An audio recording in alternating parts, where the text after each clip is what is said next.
So, coming to Kubernetes. So, we have seen the building the Docker image and running the Docker image in the container and seeing the application running successfully there. So, that means we almost reached what we required, containerizing this application and running in a Docker container. But now, why Kubernetes? So, why we are using Kubernetes? So Kubernetes is actually an open source system for automating the deployment, scaling, and the management of this containerized application. So it's mainly, as I told, automating the deployment and scaling. So what does it mean?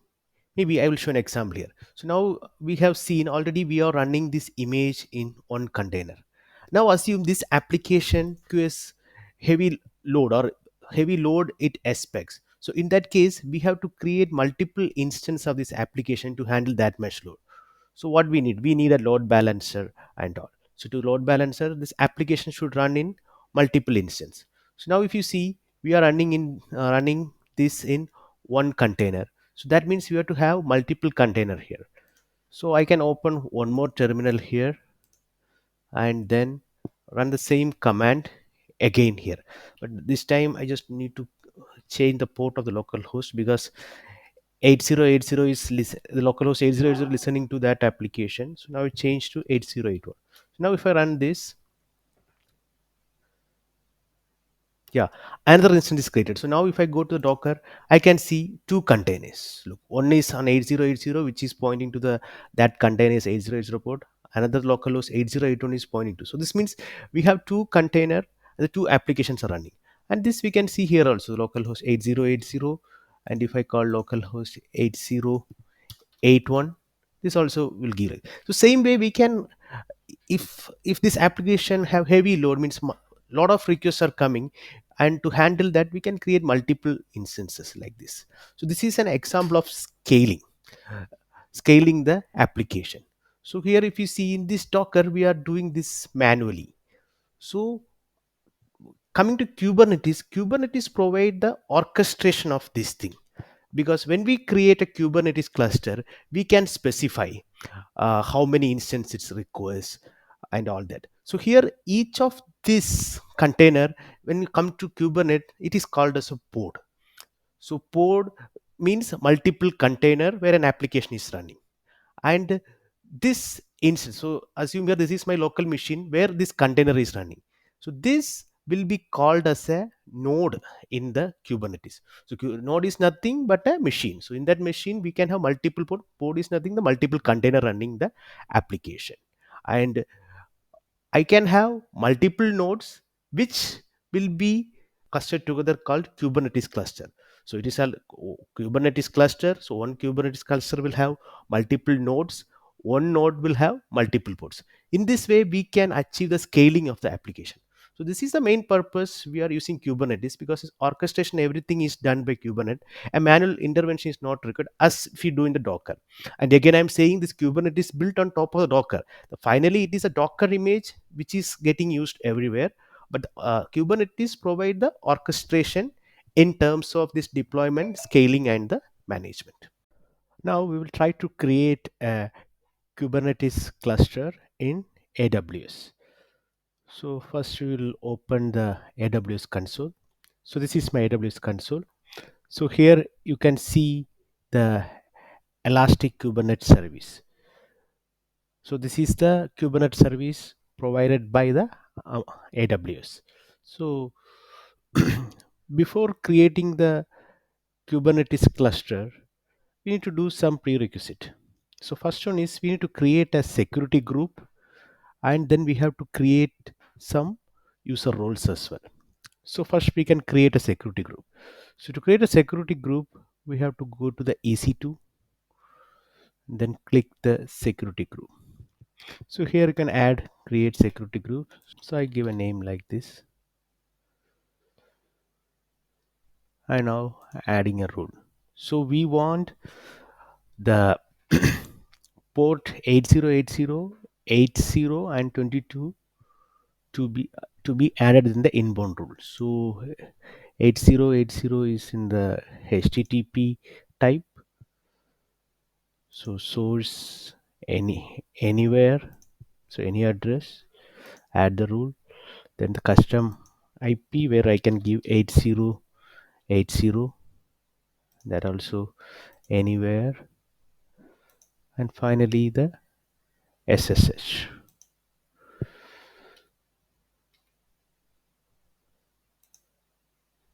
which is 22 anywhere.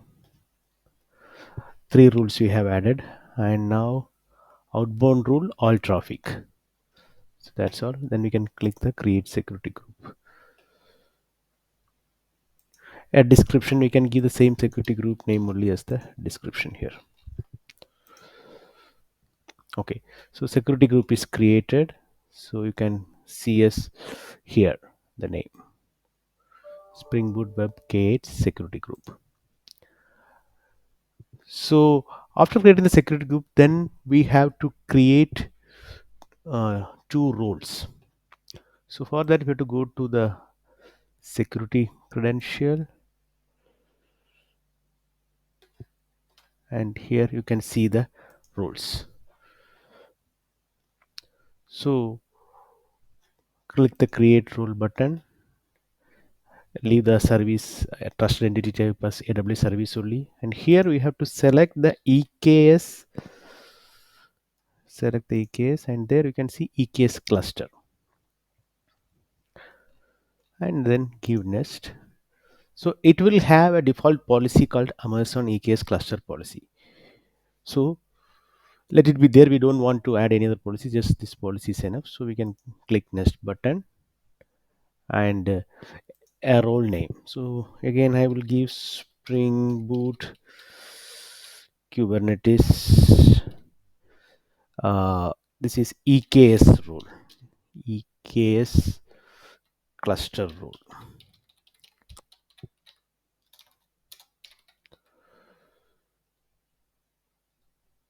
And now create the role. Okay, so that role should be created there. Maybe we can check this. Yeah, so here you can see the role Springboot Gate EKS cluster role. Next, again we have to create another role, and here we have to select the services EC2. You can see here. So we have the EC2 here, and can click the next. So in this we have to select worker node policy. So worker node, it's here. So we have to select this one, Amazon worker node policy. Then we have to add EKS CNI policy.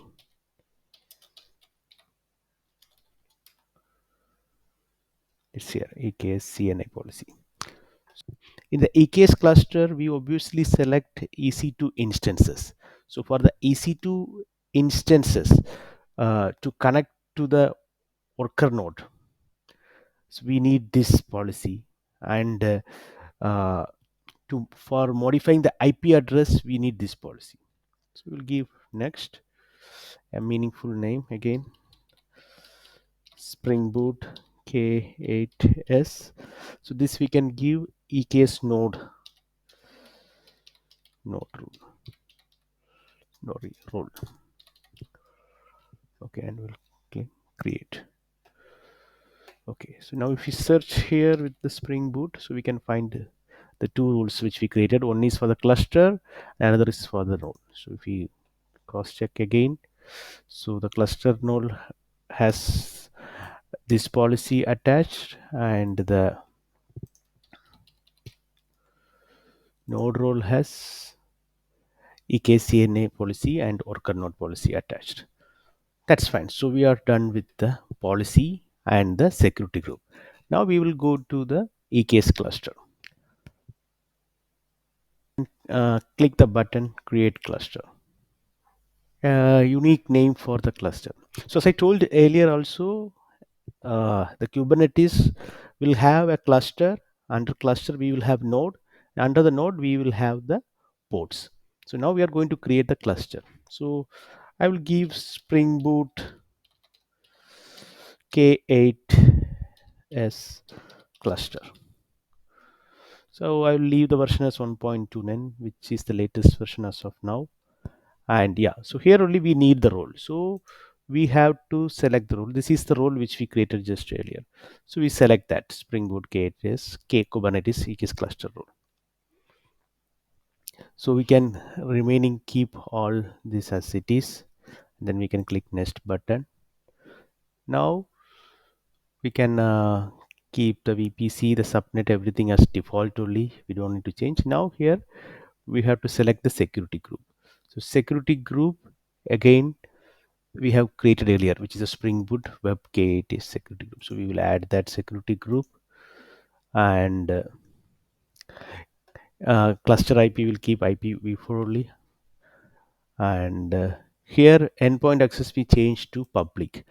This is because we need to access the application from outside as well. And next we will give next.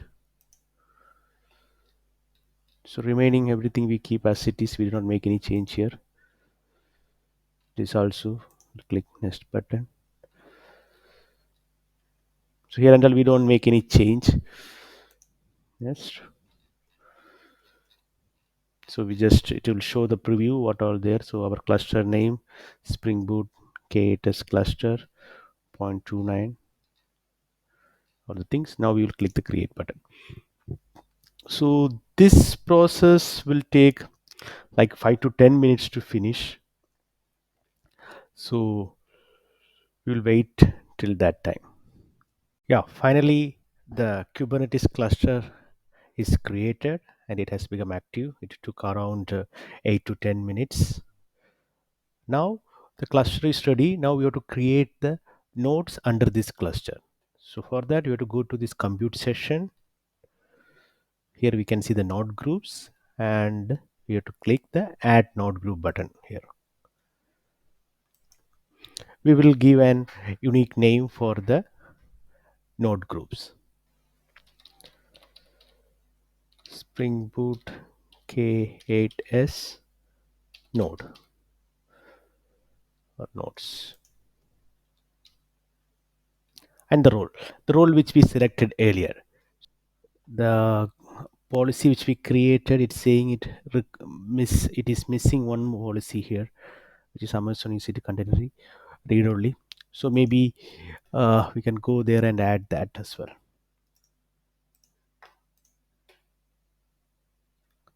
So come to the roles, we will filter it out, Spring Boot node role, and here are the policy. We will add the policy here, attach policy, and it's saying for container register policy, container Amazon EC2 container register read only, container register only. Okay, so we will add that permission.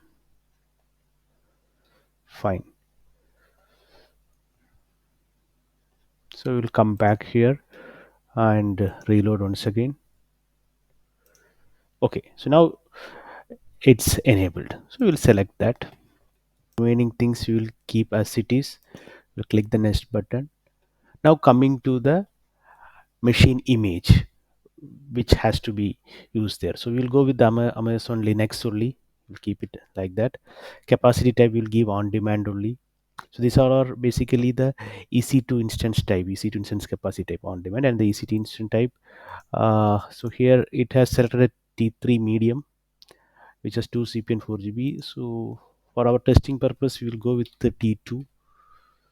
So T2 medium, which has 2 CPU, sorry, T2 micro, that is enough. So we will remove that. So we just need T2 micro, which has 1 CPU and 1 GB. So just we are doing just a sample testing only, and disk size is to be 20. And now here coming the scaling configuration, which I mentioned earlier also. The scaling we can give here. So here they are saying 2 nodes. That means with this configuration, whenever there is a load, the Kubernetes will automatically create 2 nodes, means 2 instances of T2 micro. But since we are doing testing purpose, I will just keep one only. We don't need to change to 1, and keep it as 1. Now we will select the subnets. Let it be the default one only. gives nest.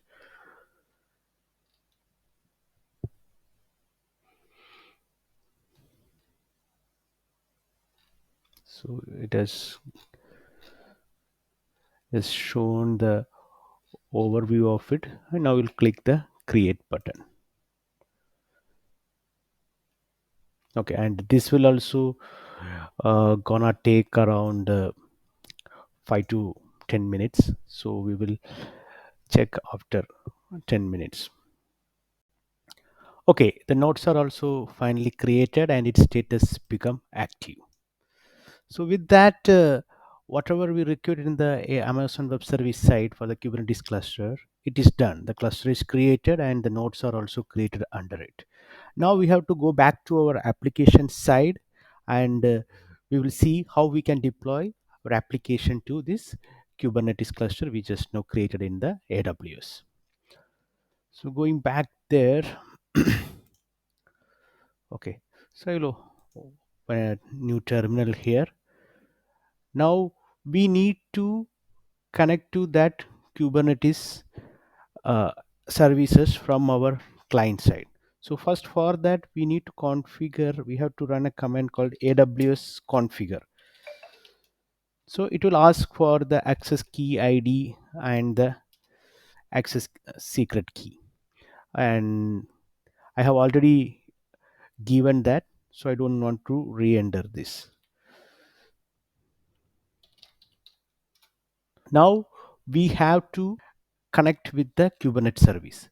So the command used for that is, it's AWS EKS update kubeconfig, and the region, we have to give the region name, and the name we have to give the cluster name.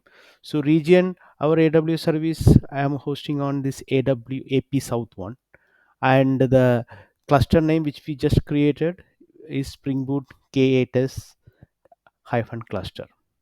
So we will run this.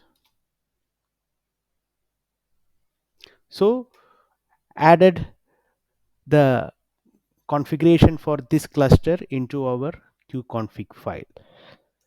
Now we can check whether we are able to connect it or whether it is working. So for that we have to use the command kubectl. We'll just check for services. Yeah, so we just showed one services which is currently available there. Same way we can check for ports. So there is no ports as of now because we haven't deployed anything. So that means we are now able to connect to our Kubernetes cluster. Now what we need to do is we need to deploy our application. So to deploy the application, we need uh, an YAML file where we configure the image, the Docker image which we created earlier, and other detail. So let's create that YAML file inside our project only. So I will name that file as deployment.yaml.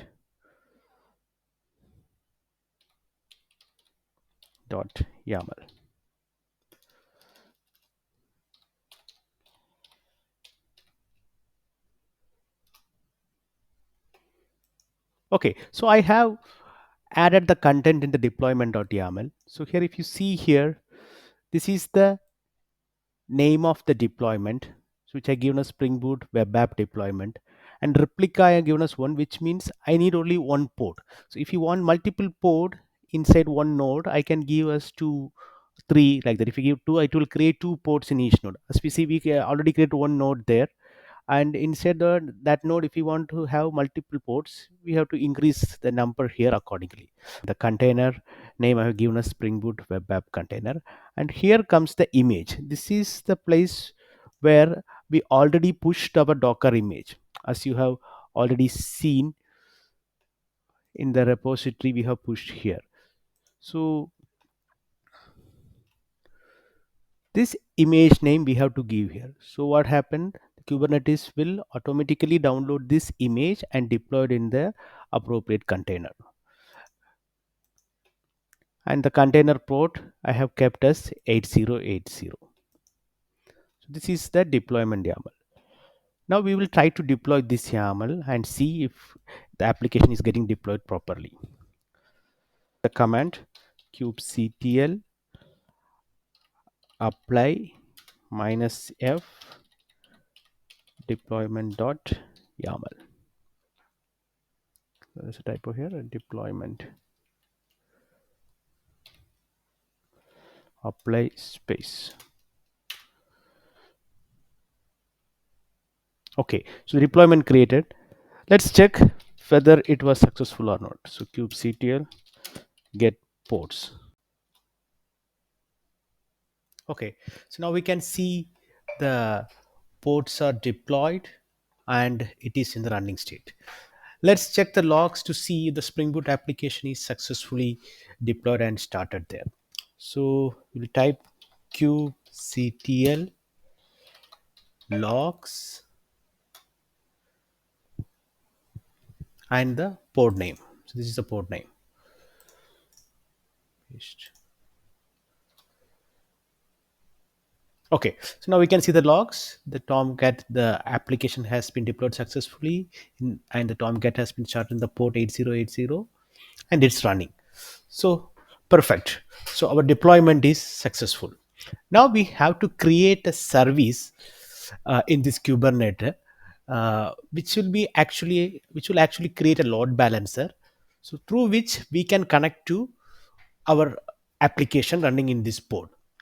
So for that, we have to create a service.yaml file. So here is the service.yaml file.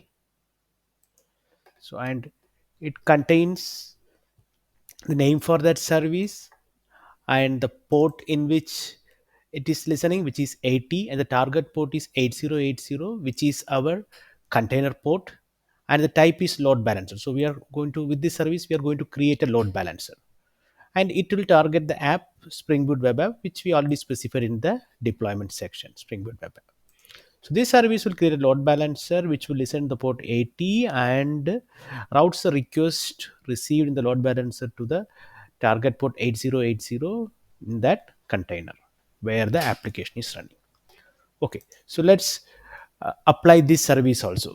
So kubectl apply -f service.yaml.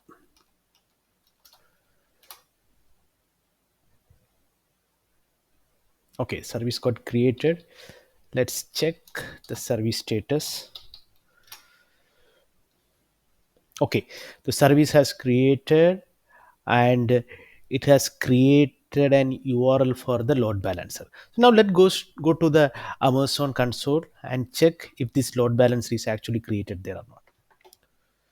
So go here. So this is the load balancer session in the console. So you have to come to the EC2, and instead it's like you have to come to EC2, and in the EC2 you have to come to the load balancer. So yeah, you can see the load balancer is created, and if you see the DNS name, it is same as what is displayed here, which is starting with ABA79FP, which is ABA79FP. Now we can check. So now we will try to call this load balancer and see if it is calling our application. So our application, as we showed in the previous video, that in the local host, when we call that application, it should display the message as hello. The same now we are expecting in this AWS Kubernetes service also. So I copied that, I will paste here.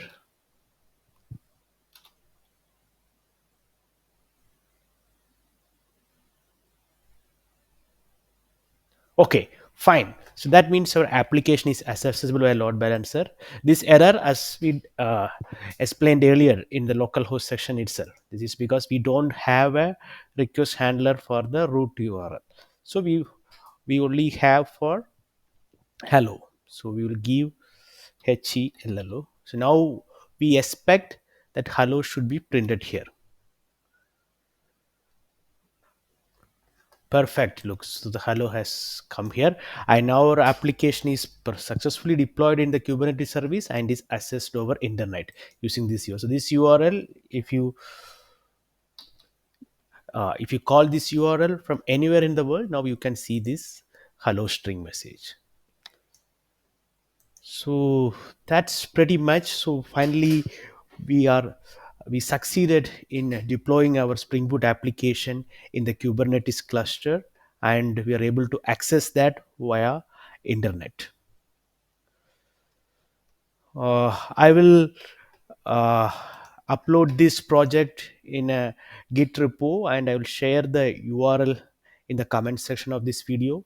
So you can also download the project and try setting up same in your local system. Try setting up the Docker, try setting an Kubernetes in AWS, and see if for you also you're able to successfully call this application. So that's pretty much, and we have covered the session and we have completed it. Thank you.